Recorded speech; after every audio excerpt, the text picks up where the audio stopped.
రాజశేఖర రెడ్డి గారి మనవడు వైఎస్ రాజారెడ్డి గారి పెళ్లి జరుగుతున్న సందర్భంలో చాలా మంది ఇన్వైట్ చేస్తున్న రాజకీయ నాయకుల్ని, అందులో భాగంగానే చంద్రబాబు గారిని కూడా పెళ్లికొచ్చి వాళ్ళని ఆశీర్వదించాలని కోరడం జరిగింది.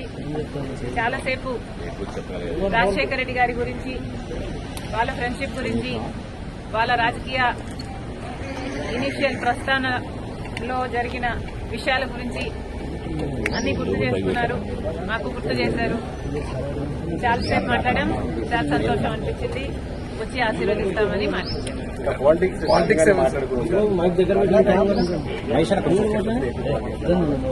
లేదమ్మా, యాక్చువల్లీ మోస్ట్లీ రాజశేఖర రెడ్డి గారి గురించే ఆయన ప్రస్తావించారు. ఇనీషియల్ గా వాళ్ళు రాజకీయాలు మొదలు పెట్టినప్పుడు వాళ్ళిద్దరూ కలిసి ప్రయాణం చేశారు. పొద్దున్న నుంచి సాయంత్రం వరకు వాళ్ళు కలిసే ఉన్నారు, జీపులలో కలిసి తిరిగారు. ఇలాంటివన్నీ ఢిల్లీకి వెళ్లారు. అప్పుడు చీఫ్ మినిస్టర్ కి వాళ్ళిద్దరు కలిసి చేసిన ప్రయత్నాలు అయితేనేమి, ఇలాంటివన్నీ చెప్పుకుంటూ వచ్చారు. మేడం, కాంగ్రెస్ పార్టీలో మీ పాత్ర ఎలా ఉండబోతుంది? మీకు ఎటువంటి మీరు అనుకుంటున్నారు వస్తున్నందుకు వాళ్ళు కాంగ్రెస్ పార్టీ ఏ పదవి ఇవ్వాలి, ఏ బాధ్యతలు ఇవ్వాలి అనేది కాంగ్రెస్ పార్టీ ప్రెరోగేటివ్. కాంగ్రెస్ పార్టీలో because it is the largest secular party చేరడం జరిగింది.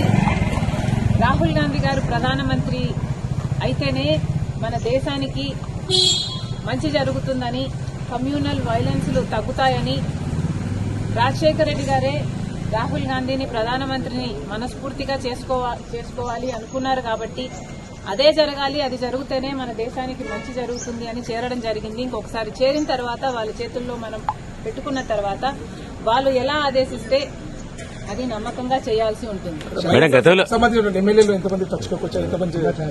ఈ అన్ని రాజకీయాలు ఎట్లా డెవలప్ అవుతాయి, నాకు ఏ బాధ్యతలు ఇస్తారు అన్న దాని మీద డిపెండ్ అయి ఉంటుంది. So we should all wait and see.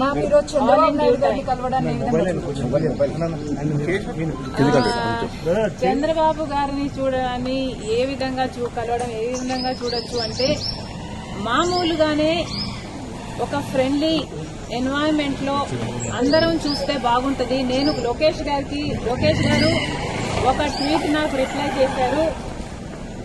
ఆ సందర్భాన్ని కూడా రాజకీయంగా చూడకండి. చంద్రబాబు గారికి ఒక క్రిస్మస్ కేక్ మాత్రమే పంపడం జరిగింది. ఒక కేకే కదండి, ఆ కేక్ క్రిస్మస్ అంటే మేడం ఇప్పుడు మేడం ఈ చర్చ అంటే ఏంటంటే, లెట్ మీ ఫినిష్. ఆ కేక్ కూడా మేము ఒక చంద్రబాబు గారికే పంపలేదు, ఇక్కడ కేటీఆర్ గారికి, కవిత గారికి, హరీష్ రావు గారికి, ఇట్లాంటి వాళ్ళకు కూడా పంపడం జరిగింది. యాక్చువల్లీ ద బ్యాక్గ్రౌండ్ ఈస్, రాజకీయాలు అన్నది జీవితాలు కాదు, రాజకీయం అన్నది మా ప్రొఫెషన్. మేము ప్రజల కోసం చేస్తున్న ఒక సర్వీస్. ఆ క్రమంలో మేమందరము ఒకరిని ఒకరు మాటలు అనుకుంటుంటాం. మేము రాజకీయ ప్రత్యర్థులం కాబట్టి అనుకోవాల్సి వస్తుంది, అనాల్సి వస్తుంది.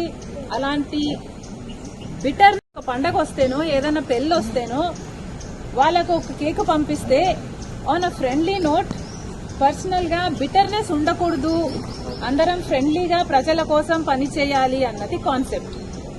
ఇప్పుడు కూడా చంద్రబాబు గారిని పెళ్లికి మాత్రమే పిలవడానికి వచ్చాము.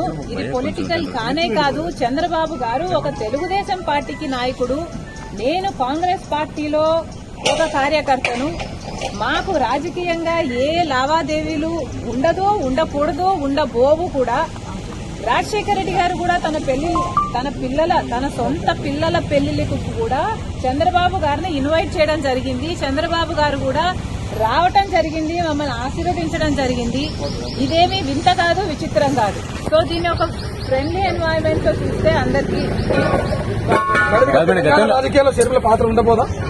కాంగ్రెస్ పార్టీలో మనం పెట్టుకున్న తర్వాత కాంగ్రెస్ పార్టీ ఏ బాధ్యతలు అప్పగించినా ఆ బాధ్యతలు నేను నమ్మకంగా చేస్తానని ఆ రోజు చెప్పాను, ఈ రోజు చెప్పాను. మేడం, ఫ్రెండ్లీ రాజకీయాలు మేడం, మీరు ఫ్రెండ్లీ రాజకీయాలు కోరుతున్నారు. ఇప్పుడు అంతా ఫ్రెండ్లీ రాజకీయం ఉందా మేడం? ఒకవైపు మీ సోదరుడితో చంద్రబాబు నాయుడుకి వైరం ఉంది, మీరేమో రాజకీయాలు అలా ఉండకూడదు అంటున్నారు. ఎట్లా మేడం? Not condoning anything. ఇలా ఉన్నాయి రాజకీయాలు అని నేను మీకు చెప్పనవసరం లేదు, మీ అందరు కూడా చూస్తున్నారు. కానీ ఫ్రెండ్లీగా ఉండాలి. మనం అందరము కూడా ప్రజల కోసం ఉన్నాం. ఏ వేదిక అన్నది ప్రజలకు తెలుసు. ఏ ప్లాట్ఫామ్ ని మనం ఎంచుకున్నా, ఏ పార్టీని మనం ఎంచుకున్నా ఉన్నది మాత్రం ప్రజల కోసం.